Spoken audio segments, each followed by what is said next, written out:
Hi, in this session we'll talk about NetWeaver Gateway advanced topics. This is the agenda that will be covering the authentication in SAP NetWeaver Gateway, then the authorization, and then how multiple backend systems are supported in the gateway and how routing works. So first of all, why is security necessary?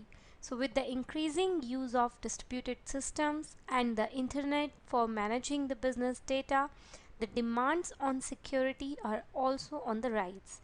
So when using a distributed system, we need to be sure that our data and the processes support our business needs without allowing the unauthorized access to the critical information. So the user errors, negligence or attempted manipulation on our system should not result in loss of information or processing time. So these demands on security applies likewise to the SAP NetWeaver platform.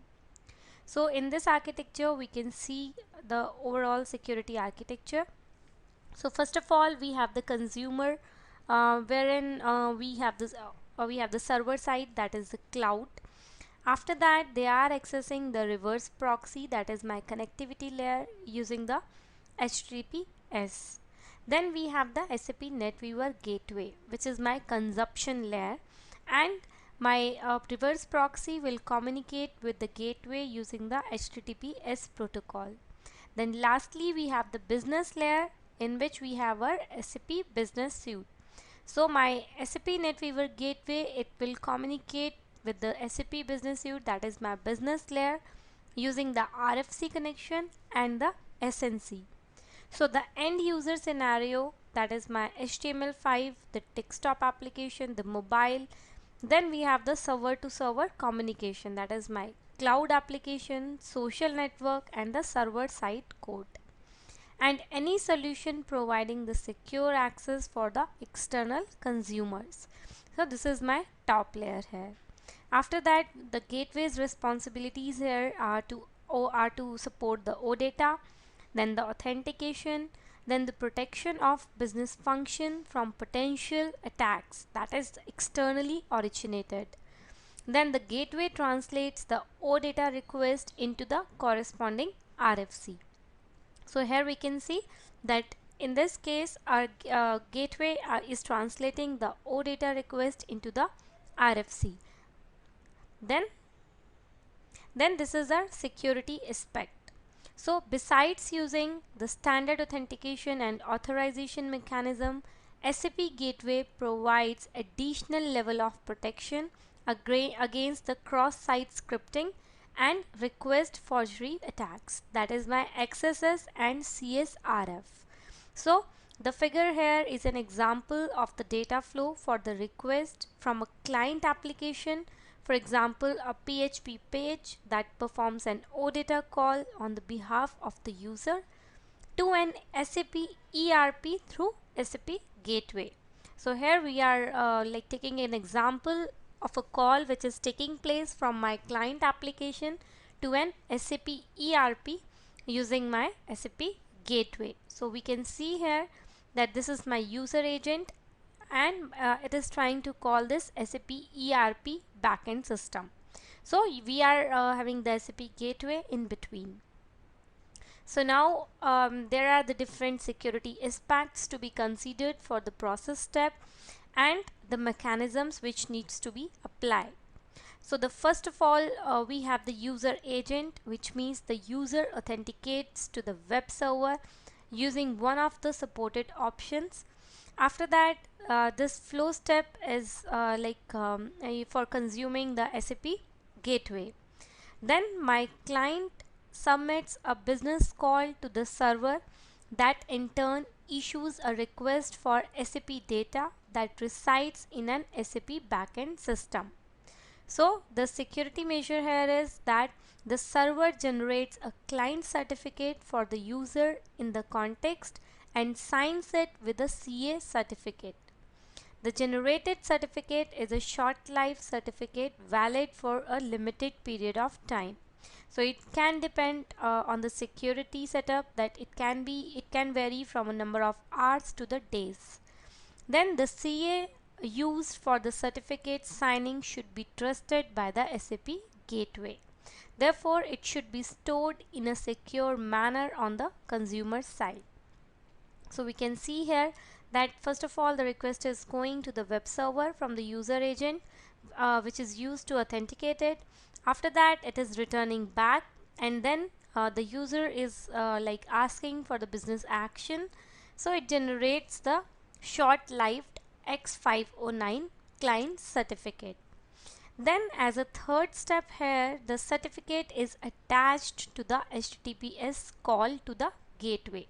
So when we got the short live certificate, so then the OData request will go to the gateway using this client certificate.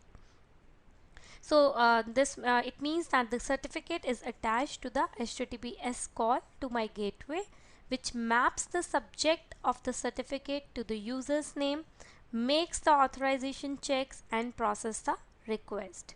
So here the security measure is that the SAP Gateway should have set up a proper user mapping, and SAP Gateway users should be assigned to the corresponding roles based on the SAP Gateway templates. Then as a last step, my SAP Gateway forwards the return data to the web server. So here we can see that the map certificate subject to the username, and then after that RFC call via the trusted connection to the SAP ERP. So my SAP Gateway is calling my SAP ERP using the RFC call. Then my SAP the specific SAP data is returned to the SAP Gateway through a trusted connection using the RFC. So here again the security measure is that a trusted connection using the RFC is made to the specific SAP ERP backend. So this is these are the different areas wherein we need to maintain the security aspects when using the SAP NetWeaver Gateway. After that we have the user management. So in SAP Gateway, the users and their authentication are managed using the standard SAP mechanism as well as the consumer specific server tools. So we can import the users data such as the roles, users and their authorizations from our SAP backend system to the SAP Gateway host, or we can use the SAP Identity Management Center to manage the users data between our SAP systems. So now after that we have the user administration. So my SAP Gateway utilizes the user and the role administration functions of SAP NetWeaver AS for ABAP. So each user has a user master record that contains all the information about that user. In addition, the user master record consists of the authorizations included in the roles and profiles that limit the scope of action of the user in a system. So there are different tools for user and the role maintenance. So for the user maintenance, we use the transaction SU01 or SU10. Then for the role maintenance, we use the transaction PFCG. In central user administration, we can use the transactions PFCG, SM59, SU01, SCUA, SCUM, SCUG. Then we have the SUGR and SCUL. After that, my SAP Gateway uses the local ABAP user management. SAP Gateway users can be synchronized from a central user management system such as the SAP Identity Provider or an external LDAP server. So SAP Gateway users should have usernames that are identical to their usernames in the SAP Business Suite systems. Then the user mapping needs to be done.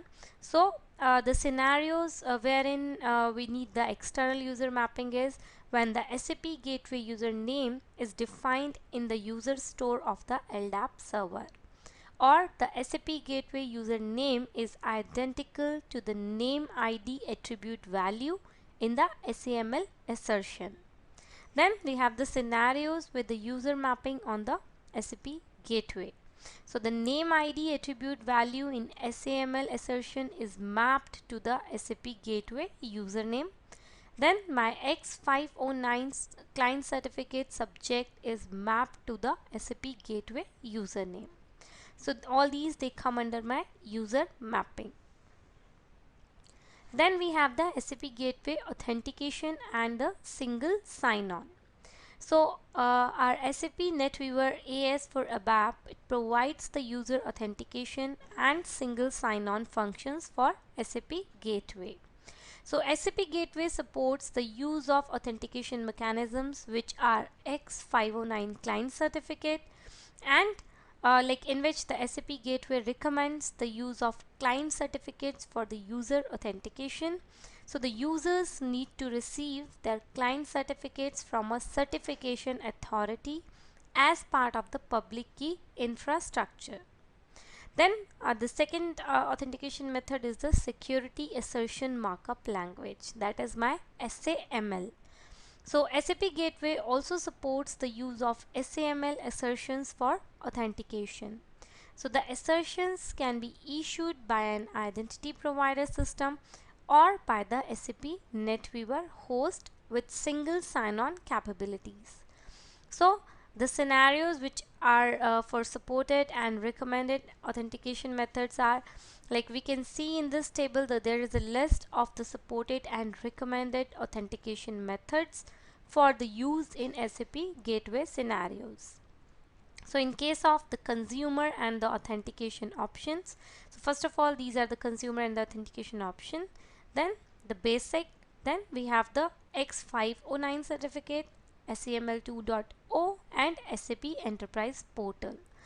So when we use the web application, that is HTML5 or Silverlight or Flex, then we can either use the basic authentication method or X509 certificate, or we can use the SAP Enterprise Portal or SAML, out of which SAML is the most recommended one. Similarly, when we are using the desktop application, in that case the recommended method is X509 certificate. Similarly, when we are using the mobile applications, then again X509 certificate is the recommended one. And for the cloud applications, SAML 2.0 is a recommended authentication method. Then we have the social network integration. So in the case of the social network integration and web server side, so we should use the X509 certificate as a recommendation from SAP. So here the check mark indicates the supported authentication method for the consumer scenario. So empty spaces do not have any comments in them, so the SAP Gateway can use the SAP Gateway portal as an authentication provider, trusting the portal to handle the authentication. After that, we have the SAP Enterprise Portal as an authentication provider. So we can enable the SAP Gateway to trust our SAP Enterprise Portal as the authentication provider by using the authentication mechanism that has already been implemented in the portal environment. So there are certain prerequisites for it, that is to enable the user authentication in SAP Gateway, to use the authentication and single sign-on in the portal. So we should ensure that the certain prerequisites have been met. That is, the usernames in the SAP Gateway system are identical to the usernames in the portal environment. Alternatively, the user mappings can be configured for the portal. Secondly, both the SAP Gateway system and the portal system must belong to the same domain, that is my DNS. So we can also use the domain relaxing where the domains differ only in a subdomain name. Then the SAP Gateway trusts the tokens issued by the portal. So now what is the process? What is the process of setting up the authentication provider, my enterprise portal, is that this is basically the process for enabling an application to make a business call to the portal authentication. So send an authentication request to the portal using one of the appropriate authentication options such as Kerberos, form-based or basic authentication. So the portal URL should be explicitly maintained on the application side. When successfully authenticated, the application receives the My SAP SSO2 cookie issued for the specific user. So the application should attach the token to the SAP Gateway service request. If the portal and the SAP Gateway system have trust relationships, SAP Gateway should accept the token. So this is the process for enabling an application to make a business call through the portal authentication. After that, the second method is the SAML. So SAP Gateway supports the security assertion markup language with single sign-on through the underlining SAP NetWeaver AS for ABAP infrastructure. So here this diagram shows the SAML 2.0 authentication flow, which is started by my user agent. So in this we can see the process, that is, first of all, the user accesses a web server behind a reverse proxy in order to get to a web page. So here as a step 0 we can see that my user is trying to access this web server using which is seated behind this reverse proxy. So here the security measure is that the page triggers the execution of a client-side code in the user agent. So the reverse proxy is used for bypassing the same origin policy restrictions. After that, the script initiates a GET request to the SAP Gateway service via the proxy.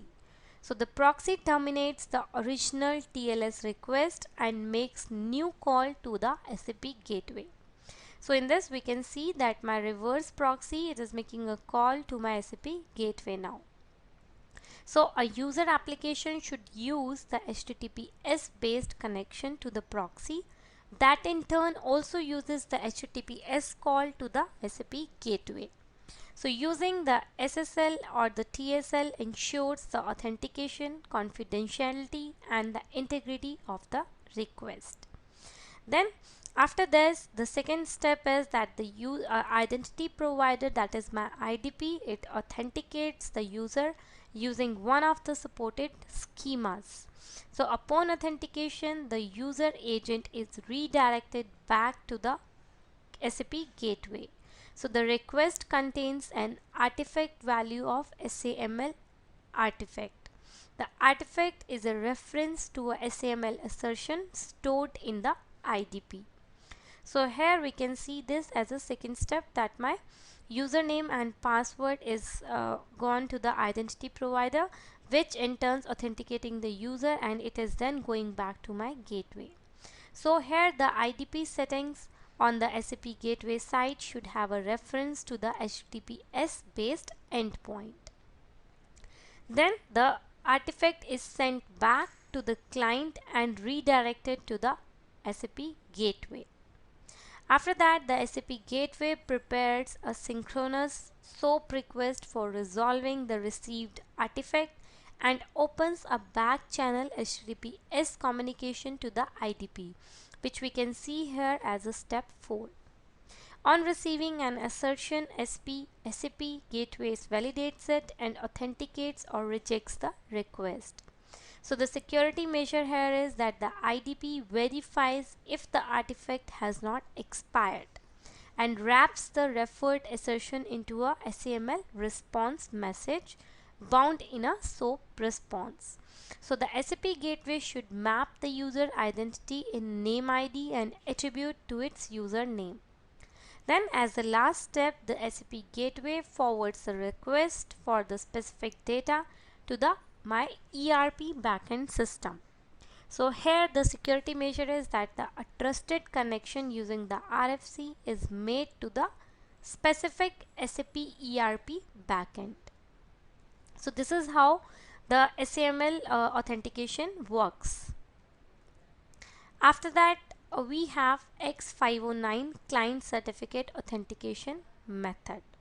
So we can decide to use only the X509 client certificate authentication method, and disable the other methods. In this context, every internet communication framework service should be configured individually in order to allow only the authentication through X509 client certificates over SSL. So these are the steps which we follow. That is, we use the transaction SICF, and on the logon data tab we right click the ICF node and choose the display service, and then choose required with SSL certificate as the logon option. So using this option, only X509 client certificates will be used for authentication to the ICF service. So once done, we can save our settings. After that, we have the user mapping and X509 certificates. So if the usernames on the SAP Gateway system and the connectivity provider systems are identical, so my SAP Gateway should use the subject name on the X509 client certificate sent as part of the SSL request and map it to the local username. So when using the X509 certificates, all the users must be mapped on the internal SAP usernames. So we can use the table USREXTID for this purpose. After that, after the authentication, so let's move to the authorizations in the SAP system. So first of all, let's come to the roles. So SAP Gateway provides the predefined roles as the templates for the developers, administrators, end users of the content scenarios, and support colleagues. So we configure the roles based on the provided templates and assign the users to the roles. So the role templates specify the authorizations for the content that can be accessed by the users of the specific consumer server application. So using the predefined roles in a specific application, we can designate a user or a group of users as a unit, such as the manager, employee, purchaser, supplier, and many more. So these users have access to the specific content and resources into that application. So we require the administrator authorizations to create the roles and the users and to assign the roles to the users. Then we can find the complete list of role templates for SAP Gateway in the SAP Help portal. Then we have first of all we have the creating roles for all the users to access all services using the profile generator. So to create the roles to provide all users with access to all the services, so we have to go to the gateway system. So let's go to the gateway system. So this is my gateway system. I'll just log in into it.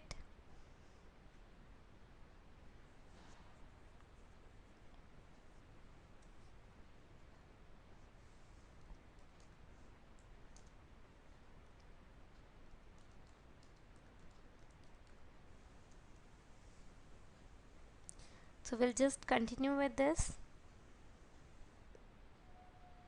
and we go to the transaction PFCG, which we have already used a number of times. Now in this we have to search for the role which is for the gateway.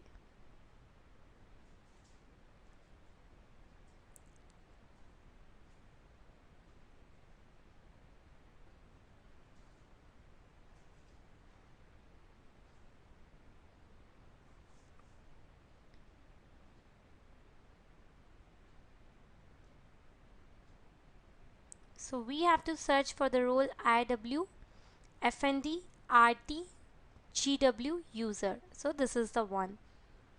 So we have to just select it, and after that we choose the single role to create the user role. So this role already exists, so that's the reason we are getting this message of that this role already exists. Otherwise we have to just write down the name of the role here, and after that we have to click on the single role. So if I instead of creating this role, if I go to the display of it, otherwise we can create a copy of it, but for now just click on the display. Now if we go to the menu tab,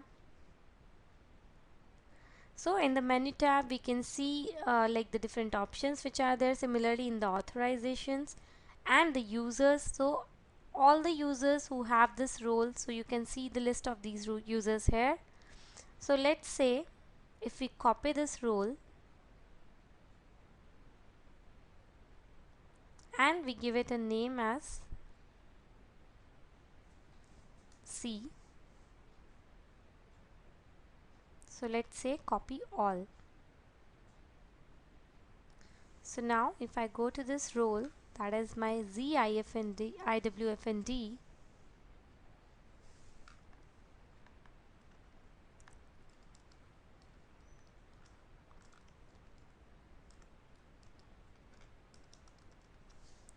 and I click on this change.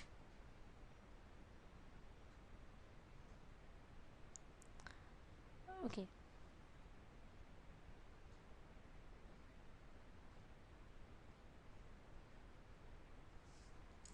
So let's give it as a underscore. Now if we go to the menu tab of it and if we click on, so if I click on this transaction button, so we have here we can choose what we want to assign to the new user role.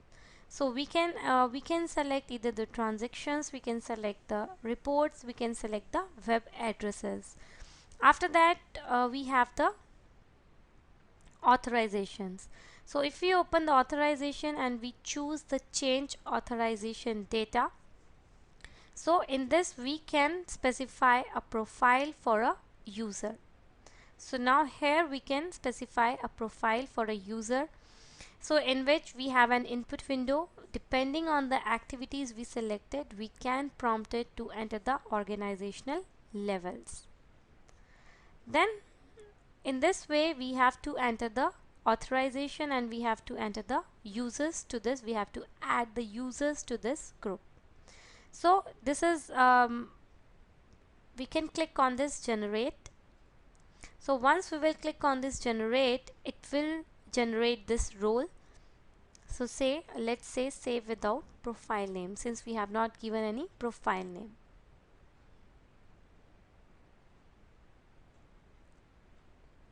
Okay, so we can either click on this propose profile name and then we can just click on the change authorization data.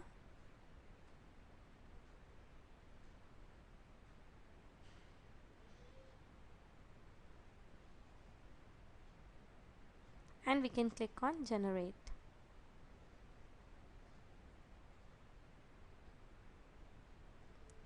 So this way we have to first of all we have from the transaction we have to select the type. Then in the authorization we have to specify the profile name. Then in the users tab we can assign the users or the user groups to this role. So this is how we can create the roles. We can either copy from the template or we can create our own roles into the SAP systems. So now to use the single SAP Gateway framework or the application services, the user role needs to have the corresponding authorizations. So the proposals, they can be found in the transaction SU22. So in the SAP Gateway Hub system, the repository objects are R3TRIWSG and R3TRIWOM. In the SAP Business Suite Backend system, all the authorizations are collected in the repository object, that is my R3TRIWSV. So now to assign the authorization objects, we can go to the transaction SU22. So if I go here and go to the transaction SU22, so here we can set the type of the application to the TADIR service.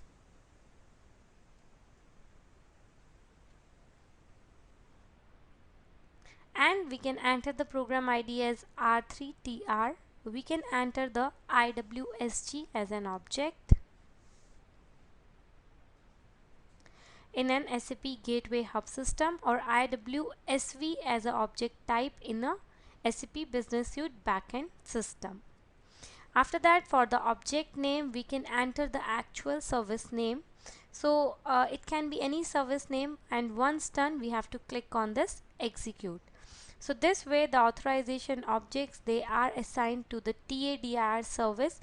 So here we already have the several services delivered by the SAP Gateway framework.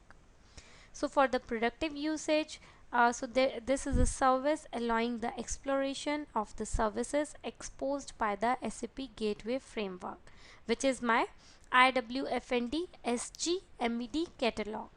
Then for testing the applications provided by the SAP Gateway, we can use the IWFND SG underscore sample underscore user, and we can create our own version. So in addition to the authorizations maintained in SU22 proposal, the role needs to have the authorization object S underscore service assigned with the specification.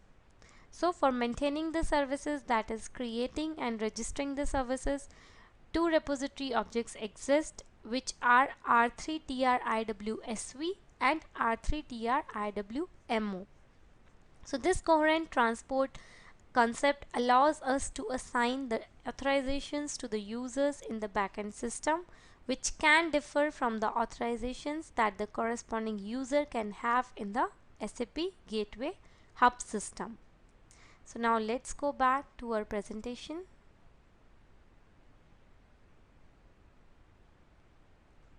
After that, we have the exporting and importing users, roles and authorizations under the authorizations in SAP system. So we might need to export and import the roles, users and the authorizations from one SAP system to the another. In this case, we can obtain the individual objects such as authorizations, profiles, user master records and roles from a certain SAP system client and transport them into the SAP Gateway host.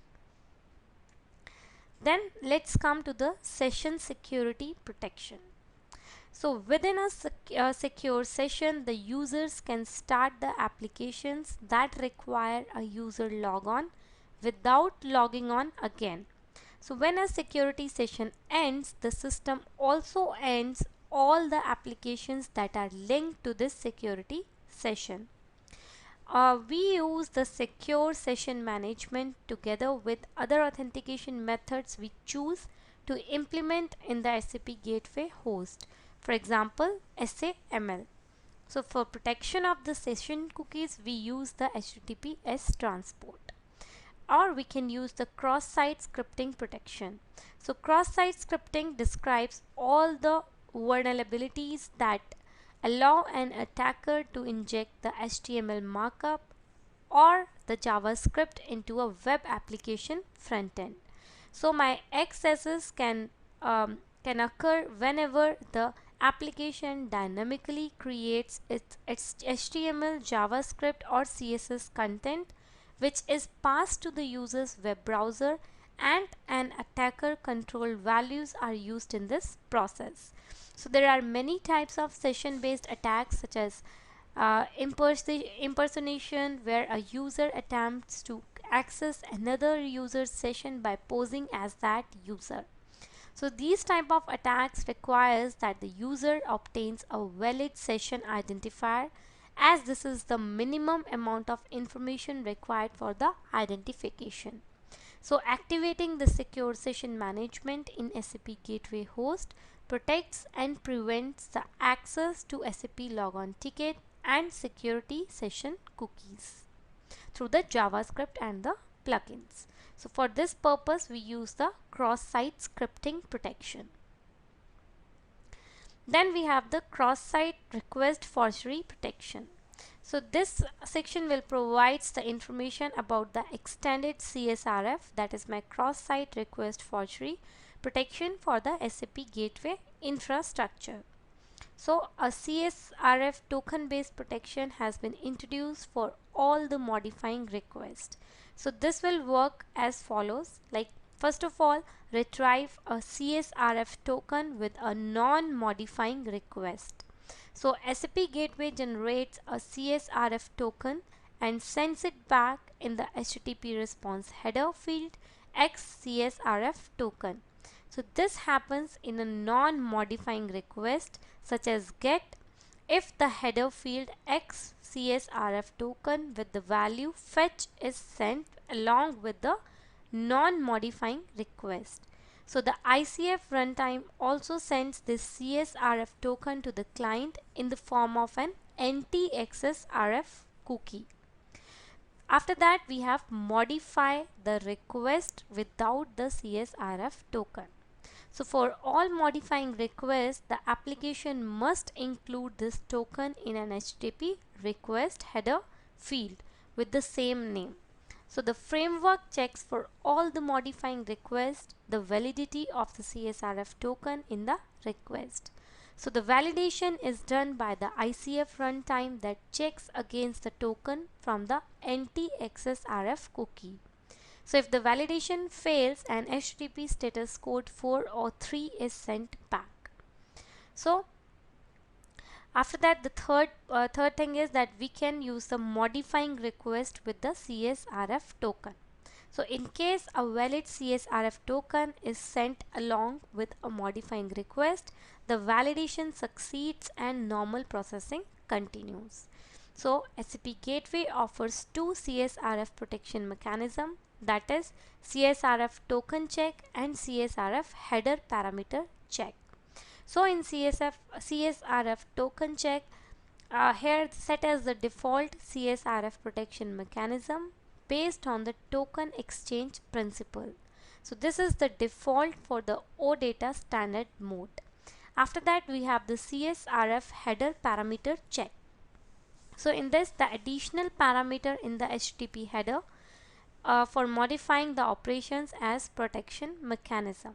So this is the default for the compatibility mode for SPO2. So the OData standard mode can also be configured to use the compatibility mode for SPO2 protection mechanism. After that, to change the default CSRF protection mechanism, we can go to the transaction SICF. So let's go back to the system and go to the transaction SICF.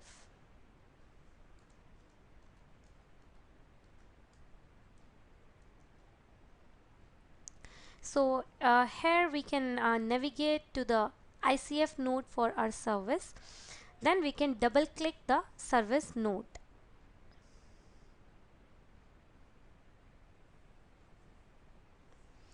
After that, once we double click the service node, on the service data we choose the GUI configuration and we enter the values for the parameter name and the parameter value. So this way we can set up, like after that we just continue and save our settings.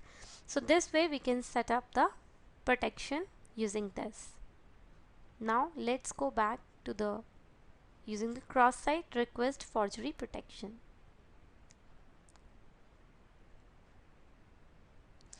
After that, we have the configuring the trust in the SAP Gateway systems.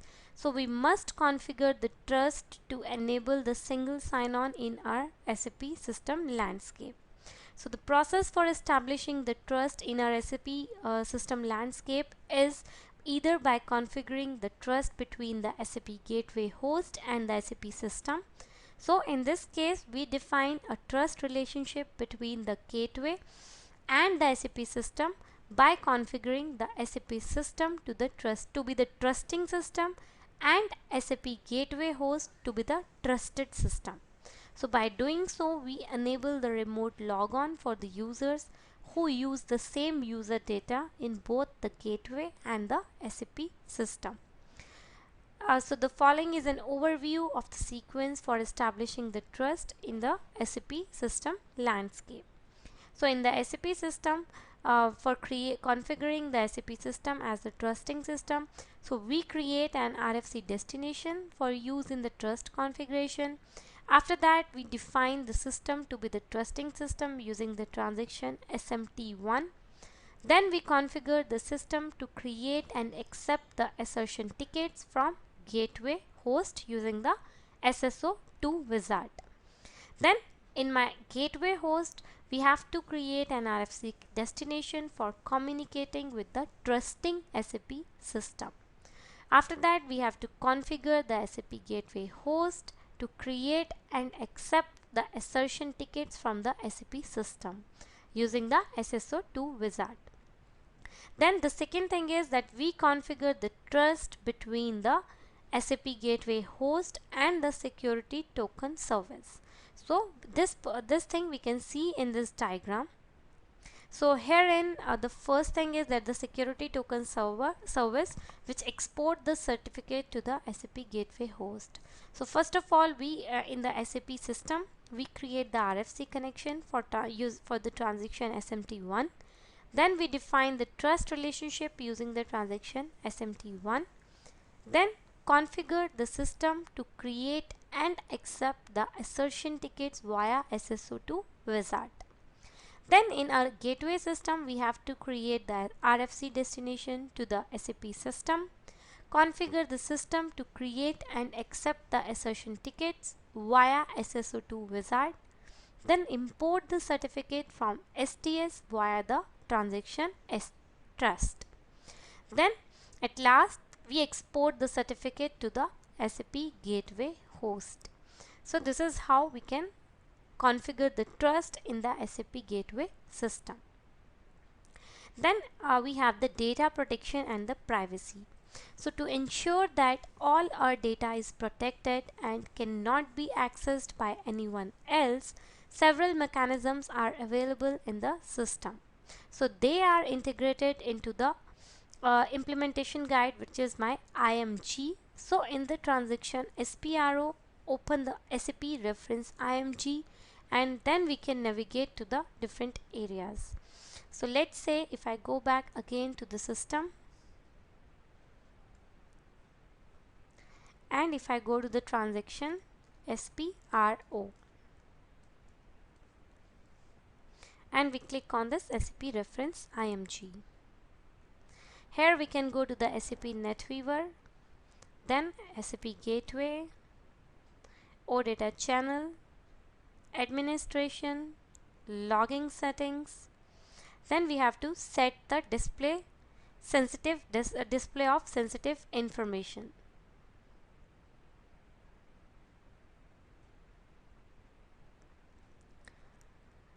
After that,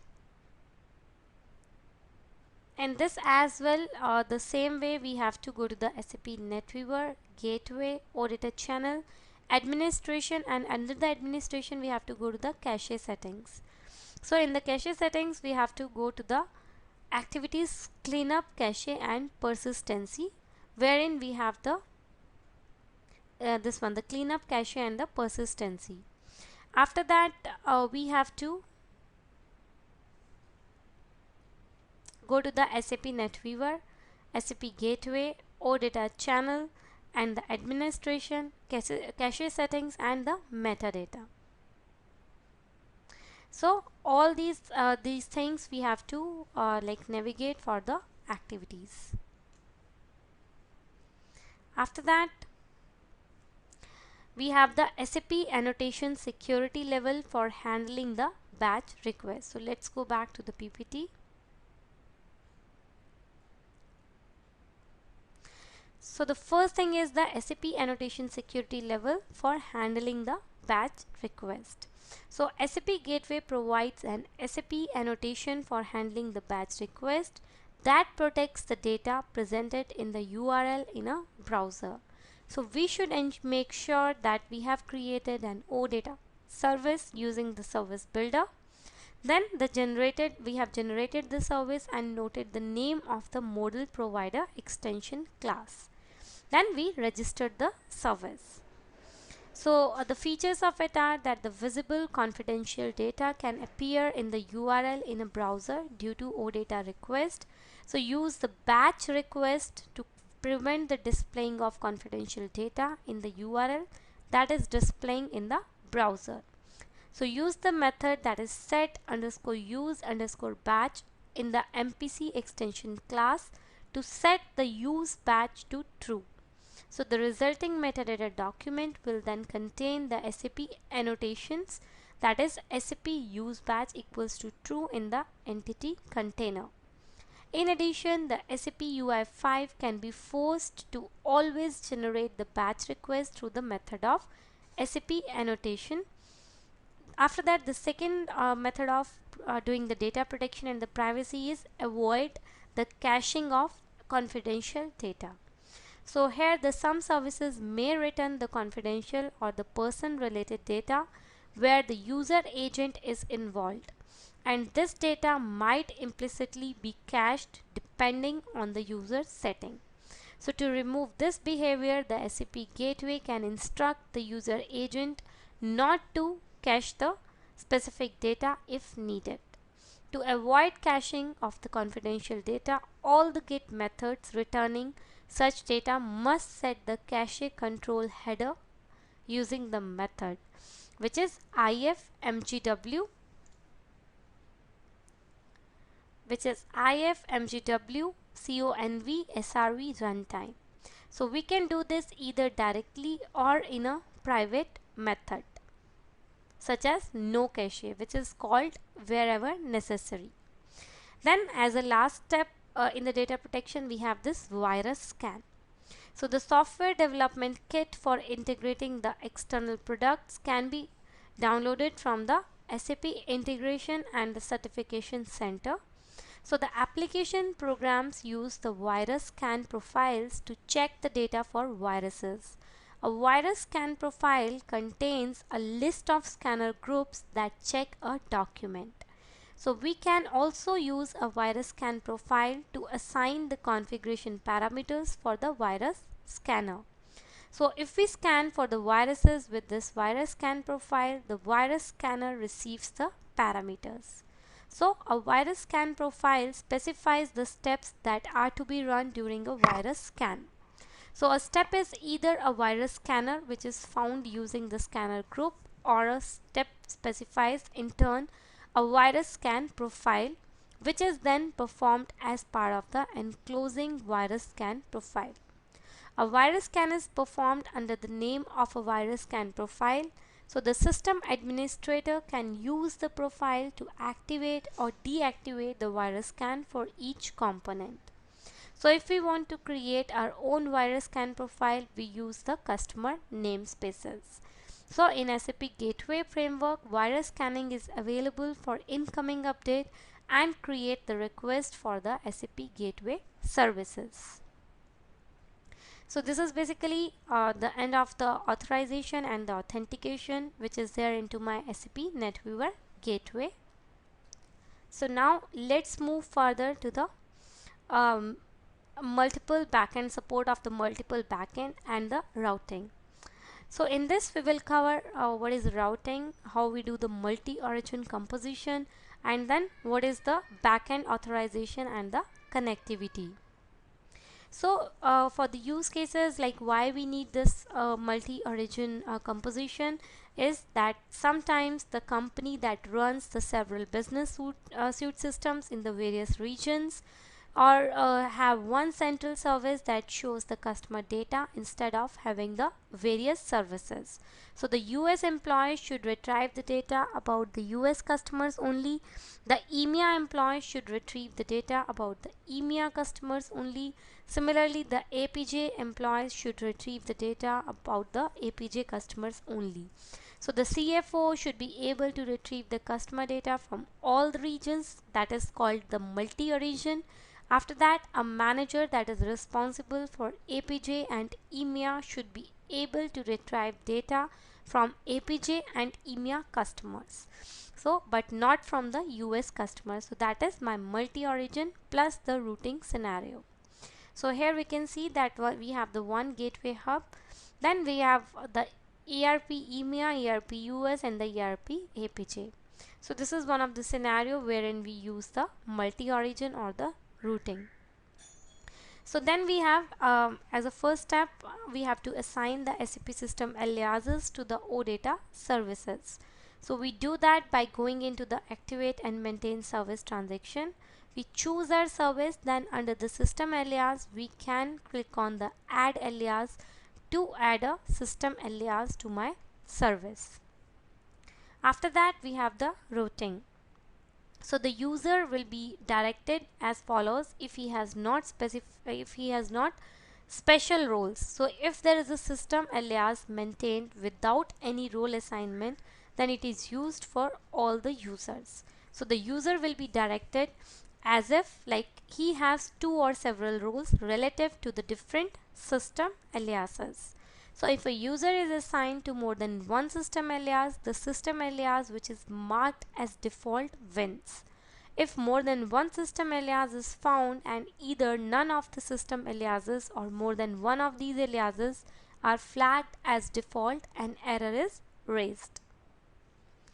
After that we have the body which has an input. The body has an as input the gateway service identifier, the user ID, and as the result of the standard routing a list of the system aliases. So the routing is performed by the class IWFND CL MGW DST finder. So the requirement for this is that we should implement a customer specific routing rules that cannot be implemented via the role assignment. So the solution here is that we have to implement the enhancement spot. And the input required for this are the gateway service identifier and the username, and the output which will come out of this is a routing a list of system aliases. So this is the concept of my routing. After that we have the multi-origin composition. So what is my multi-origin composition is that calling a service via the multi-origin will create a different version of the service. So each entity has an additional key field which is SAP_origin that we can see here. So this SAP_origin is now added to each of my entity when we enable the multi-origin composition. So now let's go back to the system and see how we do that. Okay, so let's cover this one, the backend authorization and connectivity first, and then we will see how we can implement the multi-origin compositions. So like the required authorization for the users in the gateway server are these two, and in the backend system we the user should have the role with the authorization object sRFC ACL and sRFC.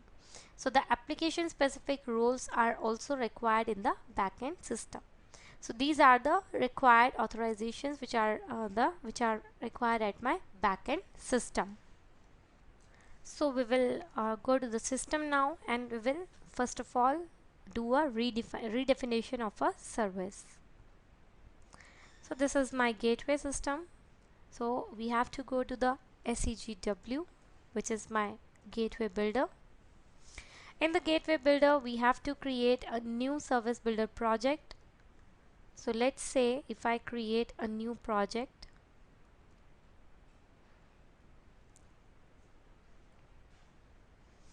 and I give this name as the Z_MOC, that is my multi-origin composition.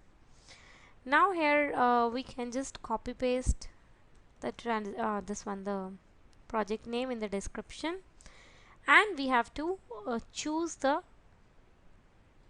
generation strategy as standard, and we have to use the local project here. So now we are able to see this project under here. Then we have to right click the data model, and we have to go to the redefine. When we go to the redefine, we can select the gateway service, that is my Odata service GW. Here we have to select the service name which we want to redefine.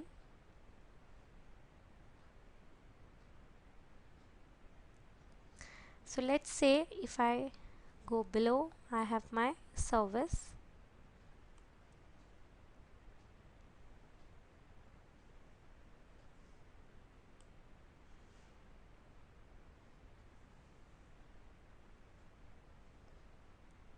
That is the Odata redefined service. So I select that, and after that I click on finish.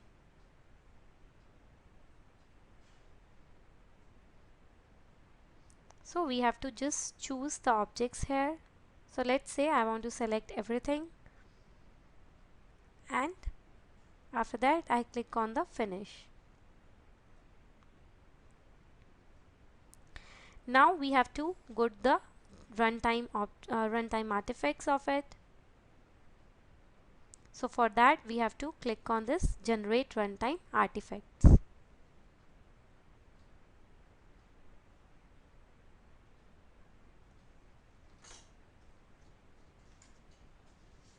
So we have to click on the this one, that continue. We have to choose the local object.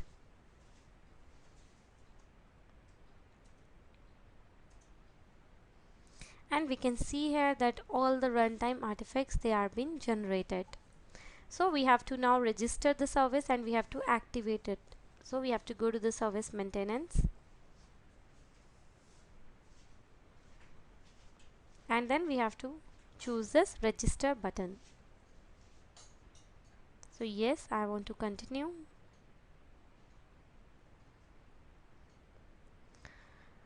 So now here we have to confirm the system. So we have to choose the local object here, and then we have to click on this check. So now it is showing me the message that the service has been registered and activated successfully. So that we can see here with this green. So now we can like just test this service if we want. So for that we have to go to this maintain,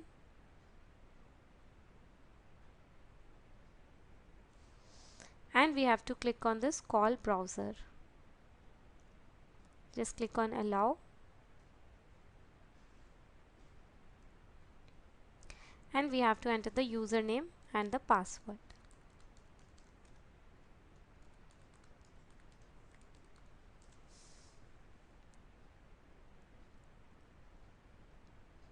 So now we can see that this service is exposed as a Odata service.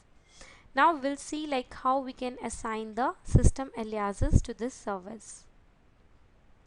So we have to go to the service maintenance folder into my front end. So let's go back. So in the service maintenance folder, if I double click the service maintenance folder here, so and if I again click on this maintain, so it has taken me to the activate and maintain service. So now here I can see the SAP system alias. So now if I want that, I have to click on this add system alias if I want to add a system alias to this system. So the problem here in this system is that we do not have the rights to copy this or to create this.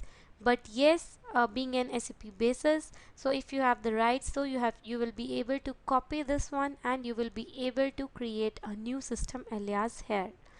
So you have to set the default system, one default system, and then once you will save all these things, you will be able to see the multiple system aliases in this area. That is, you will be able to see the 2 or 3 system aliases whatever you have created under this SAP system alias area.